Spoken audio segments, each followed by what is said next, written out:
Perfecto, ¿qué más? Tenemos la caja de Pandora aquí. ¿Qué nos falta? ¿Cuál es el planteamiento de Shakespeare en el libro? ¿Qué es lo que hace? ¿Qué es lo que está denunciando, poniendo digamos, en el escenario? ¿Cuál es la enseñanza? ¿Qué le deja? Que a veces no hay que dejarnos llevar por los demás, sino darnos cuenta de las cosas como son en realidad. ¿Cómo son en realidad? ¿Cómo son en realidad las cosas?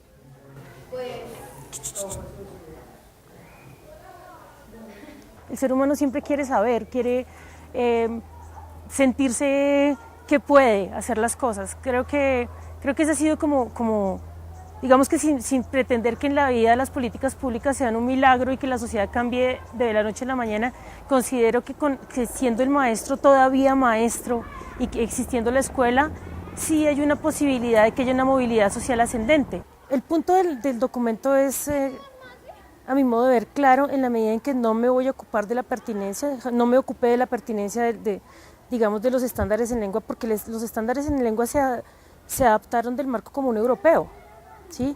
Una de las grandes discusiones que se tuvo era si ese marco era el loable para poder asumir un programa de bilingüismo en Colombia o si requeríamos de otros, pero en realidad en el estudio que yo hice, pues todos los marcos que se proponían eran extranjeros, o sea, no digamos que había una diferencia en el marco común europeo porque era el más, digamos que el que más difusión había tenido, de hecho es el que se maneja en Europa, pero los otros también eran extranjeros. Considero que la discusión siempre se da en términos de la comparación entre una cosa y otra, pero igual hay que elegir entre los extranjeros. Yo planteaba en el documento extendido que por qué entonces no nos sentábamos a pensar un programa nacional de bilingüismo desde las necesidades en Colombia, además asumiendo el reto de la gran diversidad. No es lo mismo enseñar inglés en la costa que enseñar inglés en Nariño, pero y también en la zona andina o de pronto en los llanos. Hay unas diferencias ya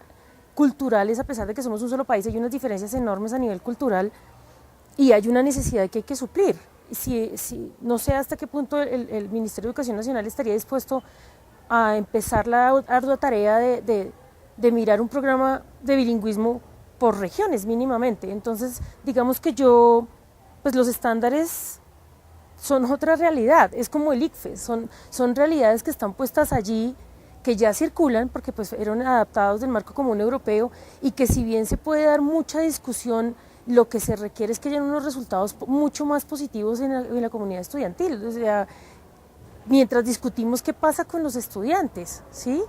Máxime cuando tenemos unas universidades que ya están dando por sentado que tiene usted que tener un nivel de lengua, que a veces las universidades son las que están, digamos que cubriendo el déficit estudiantil porque en el bachillerato no se alcanza a cubrir o hay muchos cursos en inglés que se ofrecen que de todas maneras la población cuando sale tiene que tomar. La idea sería, pues miremos cómo podemos ayudar a incrementar el nivel, cómo podemos permitirle al estudiante que no sea el inglés por el inglés y entonces tengamos el verbo to be, sino que tengamos una concepción más amplia para poder decir si esto nos sirve, si esto nos gusta, tener en el imaginario la posibilidad, quiero viajar, soy consciente de la importancia, en la encuesta que se hizo con los estudiantes, un alto porcentaje, la encuesta arrojó que un alto porcentaje de los estudiantes sabían de la importancia del inglés, sabían qué herramienta, digamos que lo importante que era la herramienta, lo que les permitiría. Sin embargo, ahí pues vuelvo y me centro en las conclusiones, en los resultados, la propuesta de pronto proveniente del maestro no era lo suficientemente sugestiva, ¿sí? No era lo suficientemente, sin ser detractora de mi gremio, ni tampoco tratar de enseñar cómo se hacen las cosas. La idea sí era como, bueno, miremos un poco cómo estamos haciendo las cosas, porque mientras cambia la política pública, mientras se ponen de acuerdo en la discusión de qué marco, mientras decidimos si el ICFES o no ICFES, hay cosas que ya están. ¿Cómo vamos a hacer con esas cosas? ¿Y cómo vamos a salir adelante de acuerdo a las necesidades y a las exigencias contemporáneas? Si yo me quedo haciendo un estudio durante 5 años, una investigación de si el bilingüismo es minimalista o funcionalista, o si es a nivel de nativo, ya ha pasado una generación, 5 promociones de un colegio, ¿sí? Entonces, me parece que más mi postura es Yo planteo un estado del arte con las diversas críticas, con aspectos socioeconómicos, con aspectos de discusión académica respecto a la pertinencia del Programa Nacional de Bilingüismo, como está, porque pues es algo obligatorio cuando uno va a hacer un planteamiento nuevo, para no decir lo que ya se dijo, pero apoyada en la teoría de Bourdieu, en que en definitiva, independientemente de los sectores y lugares comunes que tengan las culturas, si usted no maneja el lenguaje, no maneja la cultura, ¿sí? Entonces, a través del lenguaje se pueden conocer muchas otras cosas pertinentes y mucho más. No es el caso donde están en lenguas en contacto en Europa, por ejemplo.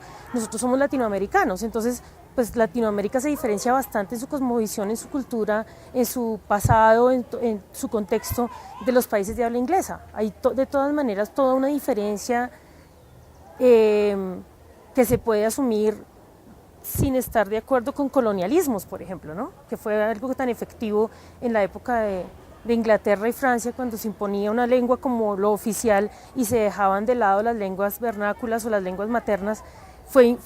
Es fundamental que, digamos, que nuestra población se entienda que tenemos una cultura, tenemos un lenguaje, una lengua, pero podemos acceder a otra sin la noción del que es colonizado, sino del que mira su cultura con sus diferencias, sus riquezas y demás. Claro, y lo cerramos con lo siguiente para que tengamos un marco. Nosotros hicimos un recorrido por la parte de Grecia. ¿Qué significa la caja de Pandora?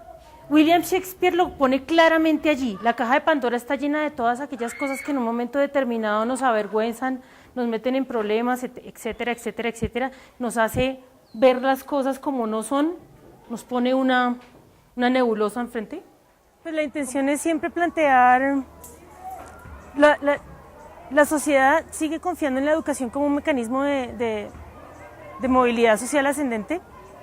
Si usted tiene un capital lingüístico que le permita moverse en su cultura, seguramente podrá tener otros niveles. Considero que si usted entiende que su vida no es un destino manifiesto donde si no tuvo dinero o no nació en X familia o si tiene problemas en su casa, su vida no se ha terminado. La educación es una buena alternativa para que socialice, para que tenga unos datos, para que conecte el mundo, para que se dé finalmente la oportunidad y el permiso de cambiar su vida. Es decir, pues su vida siempre puede ser diferente y es una cuestión de decisión. Y pues eso implica que haya una atención en la disciplina, que haya un cierto nivel de exigencia, que usted sienta que está haciendo las cosas para algo, que usted puede crecer, que puede ser mejor. Y pues estoy convencida de eso, creo que esa es la línea. O sea, en la política pública de bilingüismo estaría implícito el arbitrario cultural de Pierre Bourdieu, en lo que él clasifica como arbitrario cultural.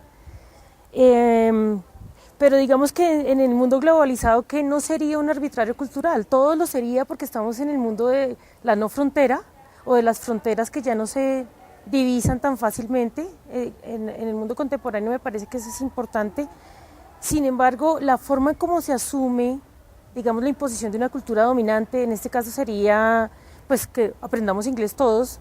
Una de las grandes discusiones en las cuales no me detuve a lo largo del trabajo, porque pues es muy extensa, es ¿por qué no aprendimos francés? ¿Por qué no aprendimos alemán? Porque el bilingüismo necesariamente era español-inglés. El arbitrario cultural, si hubiera sido alemán, francés, italiano, hubiese sido el mismo, porque pues nosotros no somos de una cultura europea, estamos hablando en que Latinoamérica tiene una cosmovisión distinta, que Europa ha tenido una cosmovisión distinta, unos desarrollos diferentes. Entonces, pues pienso que es un hecho, como lo que pasa con las políticas públicas. ¿Qué vamos a hacer con eso? Digamos que no me detengo en la pregunta, ¿es o no es? ¿Qué tan arbitrario cultural es? ¿Qué tan dominante es? ¿Qué tan violento es en términos de la violencia simbólica de Bourdieu? Sino, ok, así están las cosas, ¿qué vamos a hacer con eso? Nosotros los docentes, ¿qué vamos a hacer con eso? Y el sistema, o sea, en un sistema educativo como este, ¿cuál sería la posición de que, digamos, para que de todas maneras salgamos beneficiados? Si es un requerimiento contemporáneo, si es necesario ser bilingüe, si es necesario conocer algo del inglés, pues ¿cómo lo vamos a hacer para que en efecto haya un nivel de bilingüismo? con los estudiantes, teniendo en cuenta que es una política del Ministerio de Educación Nacional, que es algo ya mucho más amplio que local. Me parece que el trabajo valió la pena en la medida en que me pudo demostrar en el estudio comparativo que hay como una suerte de desilusión de los docentes, o sea, eso sería otro estudio, ¿sí? Como estudiar el hábitus docente, como qué tanto usted quería ser docente, por qué llega a ser docente, si realmente le enamora su profesión. Debe ser muy difícil levantarse uno pensando que va a tener que lidiar con una población de la cual se está convencido que no se puede hacer nada. ¿Sí? Yo pienso que hay que llegar convencido. Pues a mí me parece que la profesora Diana Ávila es como un ejemplo, como verse uno más adelante para saber en serio qué quiere ser en la vida. Ella nos implanta como esa semillita, ella cumple con el deber de implantarnos ahí como el querer, el de verdad esforzarnos por hacer las cosas y eso es bueno porque a veces uno como que se da cuenta y uno dice, miércoles, es verdad, o sea, uno no puede quedarse ahí toda la vida en el hueco y tiene que salir y eso es bueno, o sea, las clases de ella me parece que más como también tienen como algo de superación porque uno se plantea retos en la vida y eso lo ayuda a ser más persona. Digamos que de los resultados que arrojó la investigación, uno de los más importantes fue el rol del docente. O sea, eso volvió como a darme la línea en que el docente es fundamental, es una pieza fundamental en el trabajo. Los estudiantes siempre están esperando una propuesta nueva, una propuesta que sea, pues que venga digamos que del sector donde está el conocimiento, donde está el saber cómo se hacen las cosas, cómo se escala. Obviamente no se trata de plantear que la educación sea digamos que la única manera como se da una movilidad social ascendente, pero sí es fundamental. Yo creo que la educación es una de esas, digamos que de esos elementos sociales que todavía pueden establecer una compensación cuando hay un espacio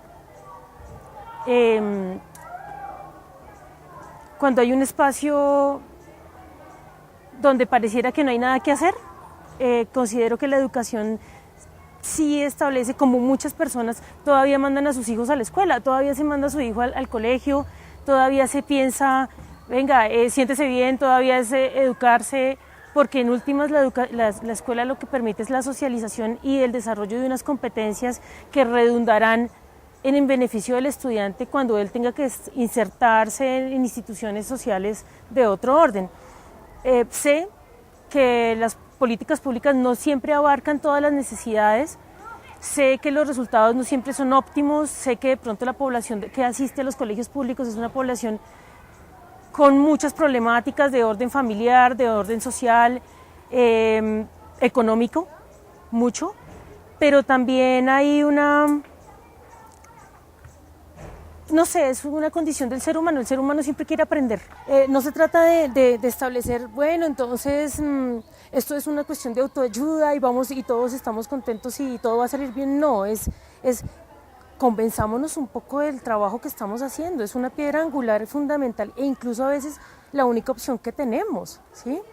Porque las desigualdades y las inequidades digamos que ya son un hecho, ya lo sabemos, vivimos en un mundo absolutamente inequitativo, vivimos en un mundo con muchas discriminaciones, vivimos en un mundo extremadamente injusto, pero como maestra yo no voy a llegar a decirle digamos que a mis estudiantes, mire, aquí ya no se puede hacer nada, lo lamento, y entonces salgo y me voy. Pues no, preparemos una buena clase, hagamos un oasis en el desierto, y un oasis que sea de conocimiento, tal vez por ahí en algún momento el chico pueda descubrir cuál es su tendencia y qué tan dispuesto está a lograr una posibilidad, su sueño personal. Pienso que si bien estamos en múltiples crisis, podemos hacer un alto en el camino para darnos cuenta que otra manera es posible de asumir las cosas. Entonces, vital la posición del maestro consigo mismo en su quehacer docente. Yo dudo, digamos que tengo mis reservas cuando llego a una entrevista con un docente y me dice, es que con esta gente no se puede.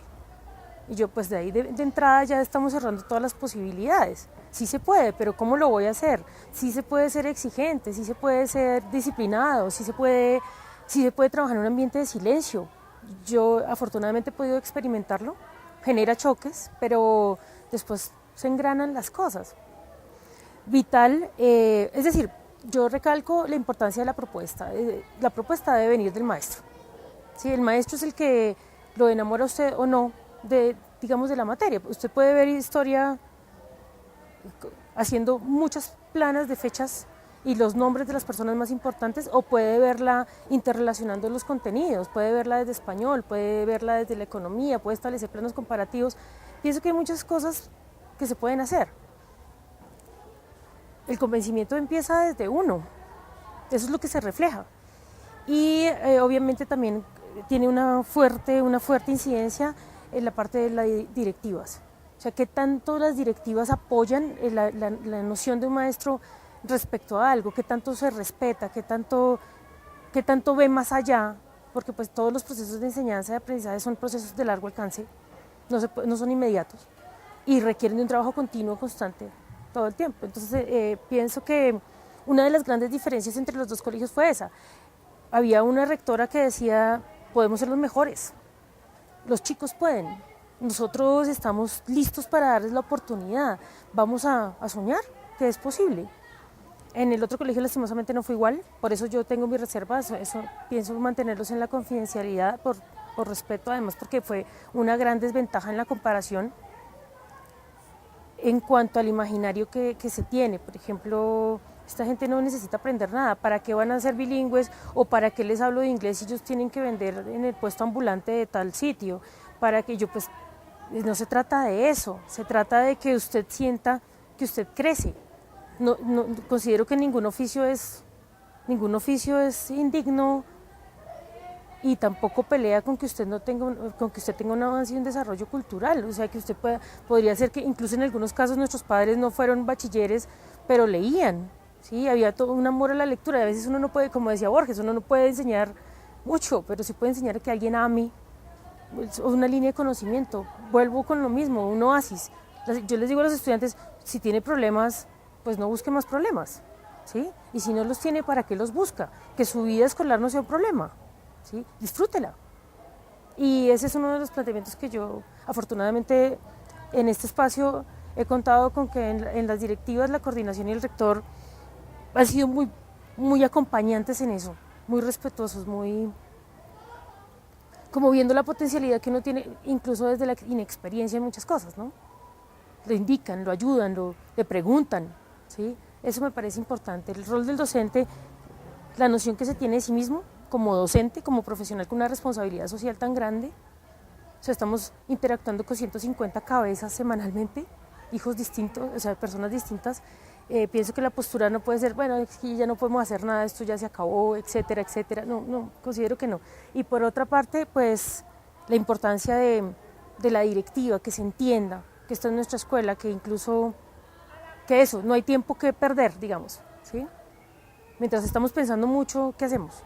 Los chicos siguen necesitando que el maestro esté con una noción clara, con una planeación, con un respeto, con llegar a tiempo, ya vengo, pero yo digamos que tengo la perspectiva de que así como yo merezco respeto, ellos también merecen respeto, y en ese trabajo continuo, con ejemplo, ellos van aprendiendo, ¿sí? Van aprendiendo, considero que es eso. El nivel académico de los estudiantes era bajo, se notaba en ellos poco esfuerzo en lo académico. Se ha venido mejorando y he observado el trabajo de la profesora Diana en los cursos que ella ha venido trabajando, y se nota el cambio de los estudiantes en su cumplimiento, en su compromiso con la responsabilidad que tienen en la clase. Al principio fue difícil y siempre ha habido dificultades porque a algunos estudiantes no les gusta que haya mayores exigencias, y entonces se quejan de que la profesora de pronto es muy cansona, que no les gusta, que les exija muchas cosas, pero ellos de luego han ido entendiendo que sí se ven los resultados y se observan ellos un gran compromiso. Y los chicos fueron como aprendiendo por lo menos a estar tranquilos en la clase, no hacer desorden, escuchar, hacer silencio. Aprendieron esos protocolos que son necesarios para la concentración del trabajo. El lenguaje está siendo vehículo de transmisión de cultura. El lenguaje es vehículo de transmisión cultural. De hecho, en alguna parte del trabajo yo mencionaba también a Durkheim, que es sociólogo, hablando del lenguaje como un elemento, un vehículo de cultura. He tenido que dictar español también, y una de las grandes preguntas ha sido: ¿y por qué hablamos de historia en español? ¿Y por qué hablamos de filosofía en español? ¿Y por qué hablamos de ética en español? Y yo, porque la lengua es el vehículo del saber por antonomasia, es excelente. No hay una diferencia con el inglés, ¿sí? ¿Qué es lo que ocurre? Que la intensidad horaria no es muy positiva, no nos permite desarrollo de muchas cosas. 1 hora y media, 2 veces a la semana, pues es algo absolutamente, o sea, es muy poco, ¿sí? No se permite que se den unos desarrollos más amplios, como ocurriría un poco en español. Pero todo tiene que ver con todo. Pienso que en la medida en que el pensamiento es holístico, que se construye de todo y que se construye de múltiples posibilidades, el conocimiento es holístico, ¿sí? No prende usted el cerebro para entrar a clase de matemáticas y entonces lo apaga y entra a clase de español y lo apaga y entra a clase de filosofía, sino que usted lo estructura, es como un panel, lo estructura, y cada vez que entra algo nuevo usted lo ubica de acuerdo a lo que necesita, lo interrelaciona y lo asocia. Una de las grandes ventajas, o sea, ¿cómo hacemos para entender la diferencia? Una de las grandes ventajas es que digamos que la historia de la humanidad ha sido amplia y diversa. En el mundo de hoy ha sido cada vez más fácil acceder a ella, entonces no necesitamos hablar de, digamos, exclusivamente en inglés, por ejemplo, de la guerra de secesión o de todo el movimiento del poder negro en Estados Unidos, o de lo que implicó Abraham Lincoln en inglés necesariamente. Sería el ideal poder abordar la cultura inglesa desde la lengua inglesa, pero pues no necesariamente se nos dan esas cosas. Lo que sí está claro es que yo puedo tocar esos temas desde el lenguaje, aprovecharlos, trabajar lo que alcance. Yo tengo claro que es importantísima la consulta externa, no es suficiente 6 horas, digamos, dedicado a esto y con 1 horita de clase. Eso lo puedo reforzar desde español, pero también lo puedo reforzar desde historia. Es apuntarle, más que, digamos, es establecer la diferencia cultural, independientemente de que cada momento y cada situación son distintas, más que eso es poder apuntarle al pensamiento, a la construcción del pensamiento holístico. Eso me sirve para cosas como educación en valores. O sea, estamos hablando en este colegio, por ejemplo, hay una inclusión y hay varios chicos que son provenientes de tribus indígenas, entonces tenemos guambianos o aymaras, o cómo yo lo tolero, entendiendo que a lo largo de la historia y culturalmente, a través del lenguaje, yo puedo discriminar a otro, y lo discrimino desde mi palabra, y lo discrimino desde mi concepto. Para mí es vital, pues yo no abordo en el trabajo todo lo del capital cultural con Bourdieu, porque eso sería muy amplio. Yo simplemente me detengo en la parte del capital lingüístico como uno de los, digamos, de los elementos del capital cultural, pero que me permite trampolinarme para comprender también qué trabajo hago, ¿sí? Cómo mi manera de hablar me determina en el mundo, cómo mi manera de decir las cosas me permite que el otro se acerque de una manera amable o no, cómo mi propuesta, o sea, es decir, lo del capital lingüístico es algo muy amplio. Cerrado en la parte de lo de inglés, fundamentalmente me sirve para decirle al estudiante, o la propuesta con el estudiante es: usted puede, ¿sí? ¿Quiere? Usted puede, yo le puedo ayudar hasta donde yo alcanzo, y de ahí para allá usted sigue solo, pero no se le olvide que usted tiene las herramientas, no se le olvide que tal vez yo en 1 hora y media podría solamente estar en la parte de fonética, ¿sí? Y entonces le hablo del alfabeto fonético internacional y le digo: si usted aprende a usar estos símbolos, usted no me necesita luego a mí, ¿sí? Hay un diccionario que los trae y está en corchetes, porque no, esos símbolos se llaman el alfabeto fonético internacional, le sirve para que usted entienda cómo se pronuncia. Es decir, quitarle, digamos que el mito de la imposibilidad de las cosas. Yo me imagino que tal vez lo veo como muy románticamente, pero pues es que creo que una de las condiciones sine qua non del maestro es que sea un poco romántico, que crea que es posible, que, sí, que su día empiece bien, que madruga y esas cosas para encontrarse sintiendo que hay un aporte que está haciendo desde el aula. ¿Ya? Sí, dale. Eso. Muy buenos días, me llamo Freddy Rodríguez del curso 9.2. Pues a mí la clase de Diana Dávila pues me parece chévere, aunque es un poquito regañona, pero sí, pero lo hace con la intención de que uno aprenda que todo tiene que ver con todo, de que lo que estamos viendo ahorita pues es la pura realidad y no que no tenemos que hacer fantasías, ¿no? La didáctica de la clase me gusta porque es como un fogueo así entre los estudiantes y cada uno plantea sus puntos de vista y me gusta mucho, no sé, la clase de ella, entrar a la clase de ella es muy chévere, o sea, cada vez que uno como que tengo con la profesora Diana Ávila, que bien. Por ejemplo, acá hacemos dinámica que al hablar, que tenemos coherencia uno con otro, que por ejemplo nos ponen a hacer una tarea y en el periodo pasado vimos otra, hay que conectarla, por ejemplo la caja de Pandora se lo vimos hace y mira dónde estás ahorita. Y nada, pues sí, nos enseña cómo es la vida y cómo hay que vivirla, ¿no? Si se la quiere amargar o si quiere seguir adelante, ¿no? Si quiere seguir ahí, como dice Kimmel en el 8. ¿Ya? Pues ya eso es todo y gracias. Las instituciones obtienen resultados tan diversos porque las posiciones frente al área son diversas. Las posiciones, digamos, de los directivos son distintas. Las posiciones de los maestros son distintas. El imaginario que tienen de sus estudiantes es totalmente diferente. Los mismos estudiantes tienen digamos que una visión de sus maestros distinta. Los resultados. Cuando usted está convencido de que puede hacer algo, casi siempre lo logra. ¿Sí? Hay una posición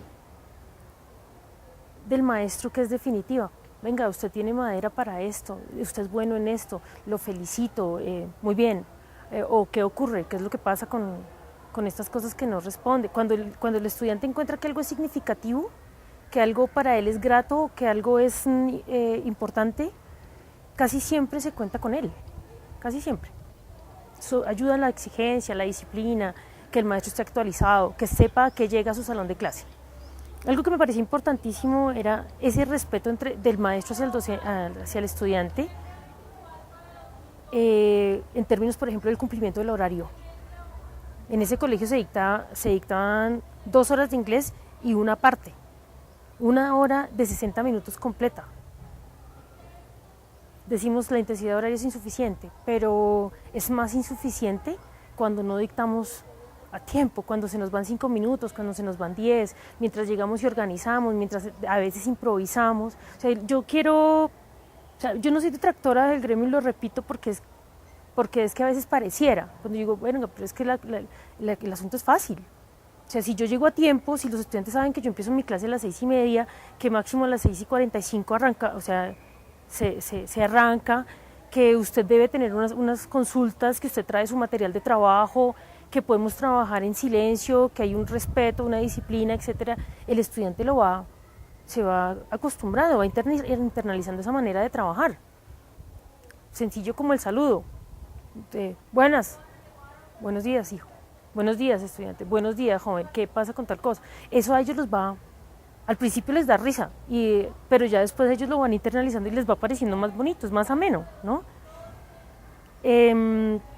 Eso fue algo fundamental que yo vi, el cumplimiento en el colegio B respecto a los horarios, la puntualidad, el nivel de planeación, la explotación del recurso al máximo, o sea, porque digamos que cuando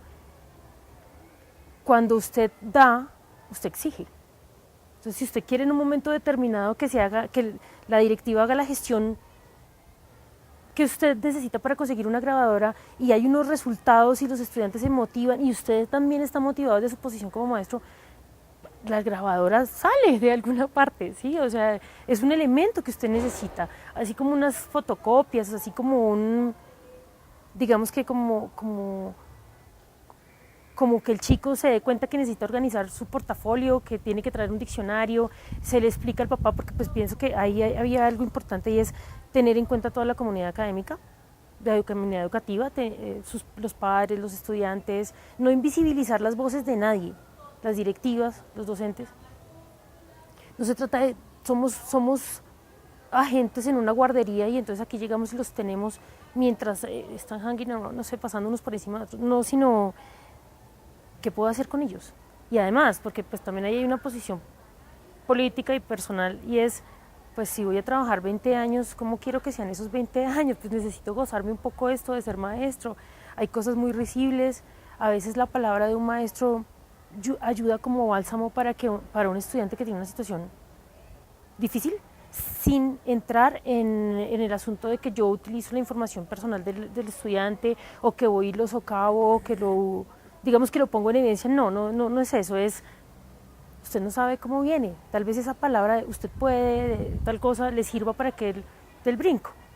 Eso respecto a los resultados, la posición del maestro es vital, el cumplimiento es vital, la puntualidad, que haya disciplina, que el estudiante sepa que se tiene una propuesta clara y que no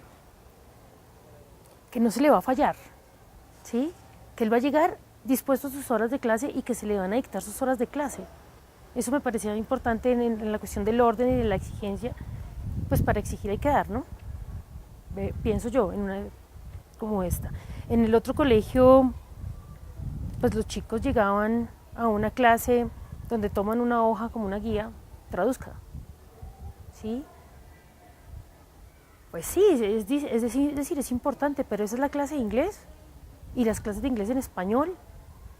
O sea, mínimamente debe, para que usted, no estamos diciendo van a salir bilingües, eso es algo que no, digamos que no es como tan alcanzable fácilmente, pero sí se enamora de la lengua, se familiariza, se pueden seleccionar unos libros, se pueden traer unos audios,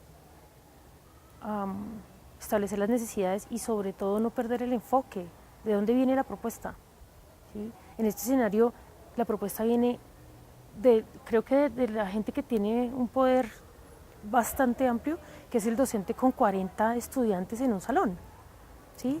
Hay muchas excusas, son muchos, no entienden, no han visto eso en primaria, pero pues son muchachos con ganas de aprender, ¿sí? Están esperando que haya una propuesta en cualquier área. O sea, pienso que eso es vital, que el docente no pierda la esperanza y no deje de hacer lo que le corresponde. Uno tiene que hacer lo que le corresponde y la responsabilidad social como maestro es enorme. O sea, no sé, yo no me iría tranquila pensando, pues no sé, ¿cómo hago para tener a esos muchachos quietos y callados mientras voy y tomo tinto, mientras vuelvo y mientras pasan 6 horas y ya me gané el día? O sea, no sé, esa no es mi postura. Creo que por eso lo puse, digamos que mucho de mí está puesto en la tesis, porque si incrementamos el capital lingüístico, el conocimiento de la cultura, estaríamos proveyendo algo que nadie le puede quitar a otro y es lo que sabe, ¿sí? Su posibilidad de saber, de conocerse, de conocer el entorno, de ir a buscar. En el mundo moderno es muy fácil. Yo a veces les digo, profe, necesitamos saber tal cosa. Ok, en San Google está. ¿Sí? Vaya, puede investigar, no tengo ni idea, pero pues usted puede investigar y viene y nos lo comparte. Y podemos hacer un video y podemos tomar unas fotos y vemos cine. Y, claro, pues hay unos limitantes de la política pública, pero eso no quiere decir que las cosas no se puedan hacer. Sí, creo que es eso. En un colegio el convencimiento es clarísimo, el cumplimiento. En otro colegio se ha entrado como en el espacio digamos, de la desilusión, ¿no? Educación pobre para pobres y además ellos pues no lo necesitan. ¿De qué implicación tiene que el chico conozca a Borges o salude en inglés o pida un café en inglés? O ¿qué sentido tiene? Si él va a salir a vender, va a salir de mesero o se va a ir para el ejército, no sé, las opciones que son como más directas, ¿no? No sé, pienso que es que se asuma, que se respete al otro, que se le vea en su dignidad y que no se le quite la posibilidad de entrada. O sea, No podemos probar que todo, o sea, no podemos decir que todo, no podemos generalizar, que todo está mal, desde el principio ya no hay nada que hacer. Si no, no habrían concursos de méritos y esas cosas, pienso, ¿no? O sea, los niños siguen yendo a la escuela. Me imagino que buscar una alternativa, en inglés, en matemáticas, en español, en la que le guste. Y si alcanzamos a establecerlo a nivel holístico, seguramente pues sea mucho mejor llegar a la escuela.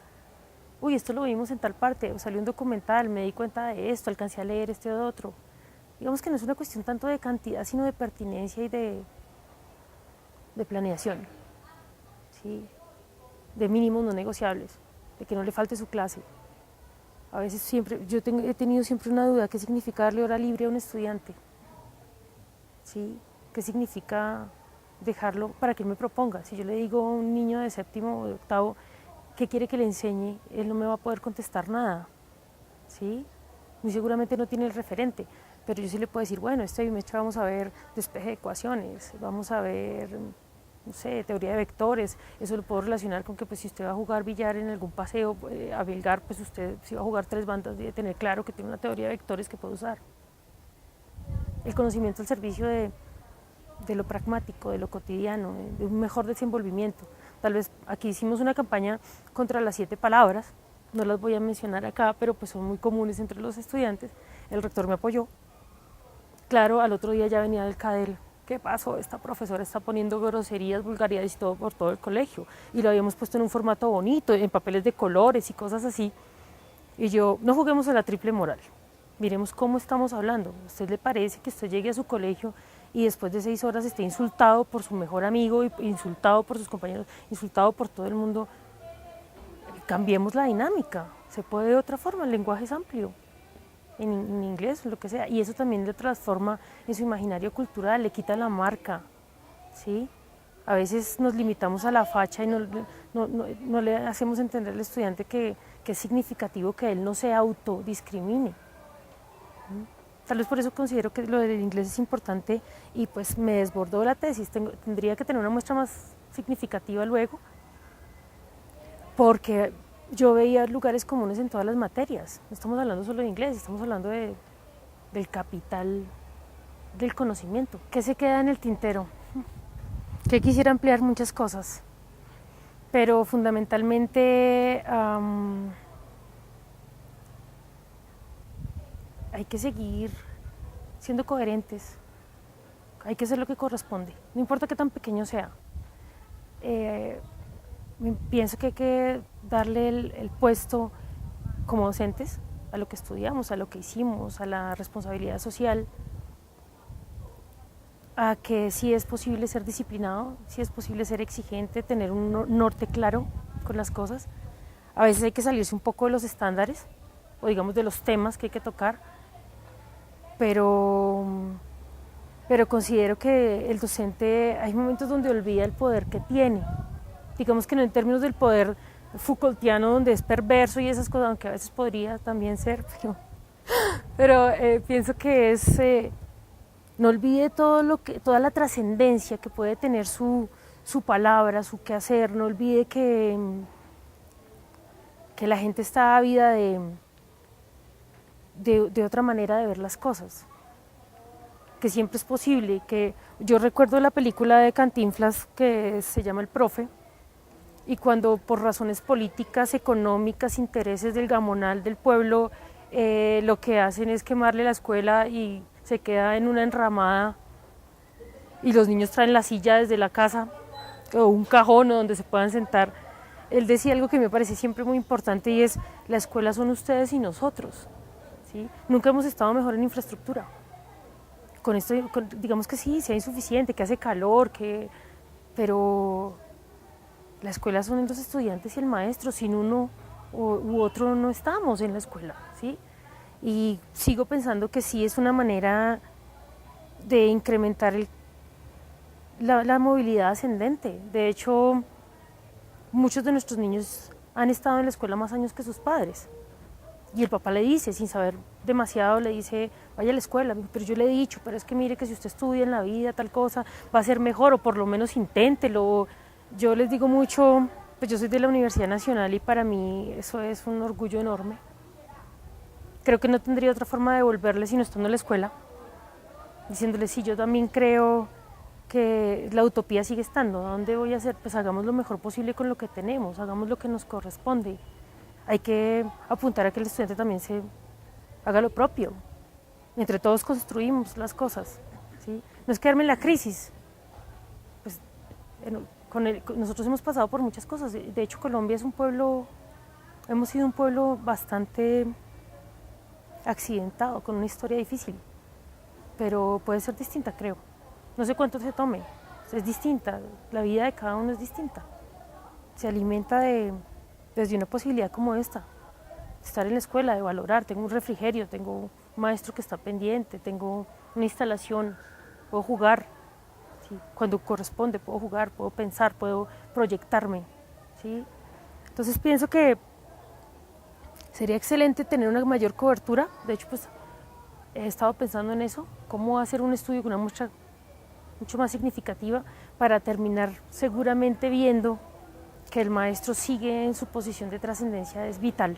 El maestro es vital, independientemente de la política pública, independientemente de las bajas condiciones socioeconómicas, independientemente de las familias disfuncionales, independientemente del cambio global, climático, etcétera, el maestro sí sigue siendo vital, es vital. Fundamentalmente, que no me equivoqué de profesión, amo mi profesión, me gusta mucho. Que todo es posible siempre y cuando haya un nivel óptimo, que el estudiante, independientemente de que no sepa, es decir, ellos se dan cuenta quién domina y quién no domina el conocimiento, ellos se dan cuenta quién aporta y quién no le aporta, quién le cumple, qué es necesario, están dispuestos a hacer el trato, qué es necesario cuando yo pongo mi parte, qué estoy requiriendo de él, ¿no? Fundamentalmente me siento muy satisfecha, pues si bien tengo como digamos que como la fama, que mis clases son la exigencia y la disciplina y pilas con el vocabulario y pilas cómo se ve, ¿sí? Cómo se cuida usted mismo, lo que hay que leer, cómo conectamos. Para mí ha sido muy grato que en medio de la queja, de lo que implicó llegar con exigencia y eso, me han reconocido bien. Yo siento el reconocimiento de los estudiantes, les gusta mi clase, a mí me gusta estar con ellos, sea de lo que sea, si es ética o es español o es inglés, es muy grato encontrarme con ellos. Les estoy ayudando a aportar en lo único que yo puedo hacer. O sea, yo tengo claro que yo no puedo ponerle un mercado al estudiante en su casa. Tampoco lo puedo adoptar si no tiene mamá o no tiene papá o si es hijo de una familia disfuncional. Yo puedo aportar en el único escenario donde me es permitido y soy responsable de ello, y es, le dicto una buena clase, le dicto una clase que lo enamore.